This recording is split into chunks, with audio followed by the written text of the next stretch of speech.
بسم الله الرحمن الرحیم. از پذیرایی شما متشکرم. آقا فرما रहे हैं कि आपकी जो मेहमान नवाजी है इसका मैं शुक्रिया अदा करता हूँ. इंशाअल्लाह बहुत हम तकरार करें.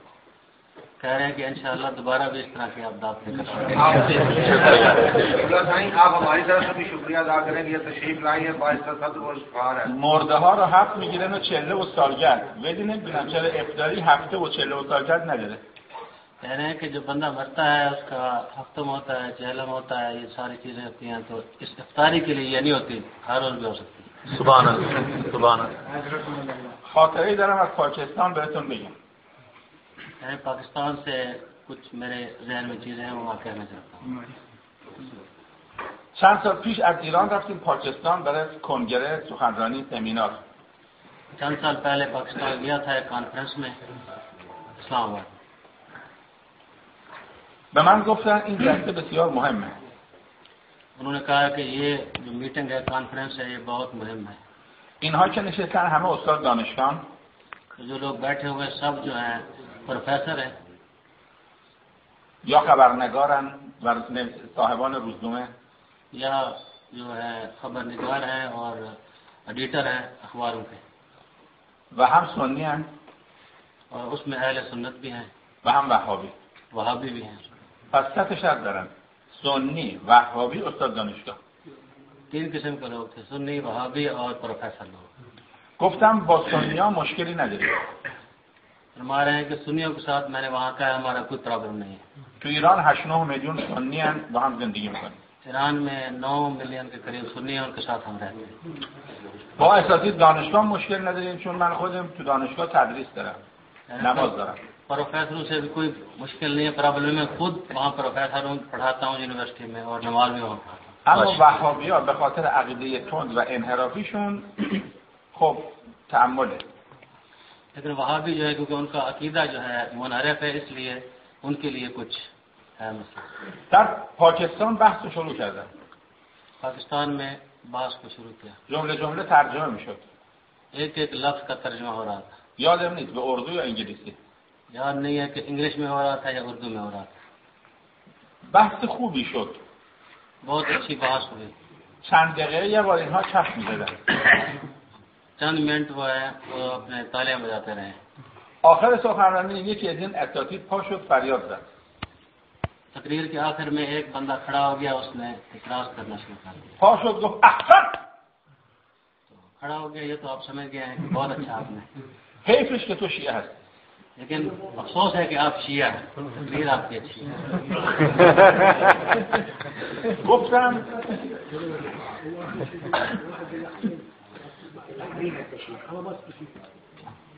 گفتم که من در 1 دقیقه ثابت میکنم چرا شیعه هستم. मैंने कहा कि 1 मिनट में मैं साबित करता हूँ मैं क्यों शिया हूँ. با 3 آیه قرآن. 3 कुरान की आयतों से. آیاتی که همتون حفظید. वो आयतें जो आपको हिफ्ज हैं. بعضی آیات رو همه بهش عمل میکنن. तो बाद लोग उन आयतों पे अमल भी करते हैं. مثل آیه کلو یعنی بخورید همه بهش عمل میکنن. जिस तरह मिसाल दे रहे हैं कि खाने वाले जो आयत है उस पे हर आदमी अमल करता है, हर आप खाते हैं. بعضی آیات رو همه مسلمان حفظن. बाद आयतें तमाम मुसलमानों को مثل الله الصمد. जिस तरह अल्लाह समद. من 1 دقیقه با 3 آیه که همتون حفظید شیعه بودن خودم ثابت میکنم. फरमाया कि 1 मिनट में जो ऐसे आपके हिफ्ज़ हैं उनसे मैं साबित करता हूँ कि शिया की. सुभान अल्लाह. خیلی حساس شدن. बहुत वो हसास हो गए. گفتن یالا بگو. कहा कि जल्दी करें, बताएं. بیش از 1 دقیقه نشه. 1 मिनट से ऊपर न जाए. غیر از قرآن نباشه. कुरान से अलावा बात नहीं सुनना है. گفتم بسم الله. फरमाया कि ठीक है मैं शुरू करता हूँ. بسم الله الرحمن الرحیم. 1 2 3. تا پیغمبر بود شیعه و سنی نبود. फरमाया कि जब पैगंबर थे शिया सुन्नी नहीं. ولقد كان لكم في رسول الله اسوه. رهبر همه خود پیغمبر. तमाम के राहबर पैगंबर थे, रहनुमा पैगंबर. بعد از پیغمبر مسلمان ها 2 گروه شدن. पैगंबर के बाद मुसलमानों के 2 ग्रुप हो गए. شیعه فقهش از اهل بیت گرفت. शियों ने फिक़ह को अहले बैत से लिया है. اهل سنت از 4 تا عالم دیگه فقهش گرفت. ابو حنیفه و مالکی و شافعی و حنبلی.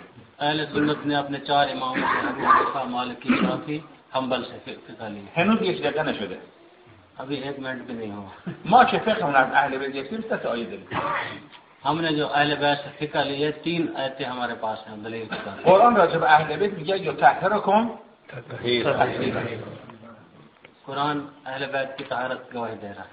هیچ کس نگفته یطهرکم مال ابو حنیفه یا شافعی یا مالکی یا حنبلی. इनमें चारों में से किसी के बारे में ये आयत नहीं है। پس اهل بیت معصومه. अहले बैत जो है मासूम है। دلیل دوم، آیه دوم، दूसरी आयत दूसरी दलील اهل بیت قرن اول بودن، 4 تا عالم شما یعنی ابو حنیفه و مالکی و شافعی حنبلی 4 تا قرن دوم هجری متولد شدن. اهل بیت قرن اول بودن، علما شما قرن دوم، ما یه قرن جلوتریم و قرآن میگه والسابقون السابقون اولئک هم المقربون. अहले बैत पहली सदी में थे, ये 1 सदी बाद में थे। तो कुरान कहता है जो पहले हैं तो वो मुकर्रब है वो लोग, लिहाजा अहले बैत मुकर्रब। سوم، همه اهل بیت شهید شدن، هیچ از آیت الله شما شهید نشد. तमाम अहले बैत शहीद हुए हैं, तुम्हारे 4 इमामों में से कोई एक आयतुल्लाह भी शहीद नहीं हुआ। بنابراین من شیعه شدم به 3 دلیل. मैं शिया हुआ हूँ 3 दलीलों से। اهل بیت معصومن، अहले बैत मासूम है, اهل بیت قرن اول بودن، अहले बैत पहली सदी में थे, اهل بیت در راه خدا شهید شدن. अहले बैत खुदा के रास्ते में शहीद हुए हैं। آیه معصوم بودن یطهرکم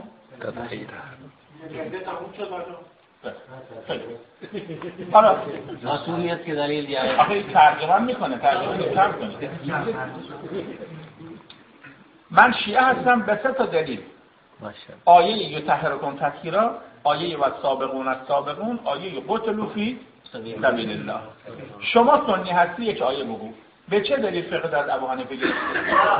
आप सुन्नी है तो कोई एक आयत हमें बताए किस दलील पर आप सुन्नी है, किस तरह आपने उसकी फिक्र ली। اگر یک آیه گفتی من از 3 آیه صرف نظر میکنم. अगर एक आयत भी आप सुना दें तो 3 आयतों को मैं छोड़ के फिर मैं सुभान و الان सुभान و الان سنی میشم अभी सुन्नी हो जाऊंगा و در تلویزیون پاکستان مصاحبه میکنم که قرائت شیعه آمد در پاکستان سنی شد. पाकिस्तान के टेलीविजन में ऐलान करूंगा कि साहब आए थे शिया थे लेकिन अब इन्होंने दलील दी मैं सुन्नी हो गया।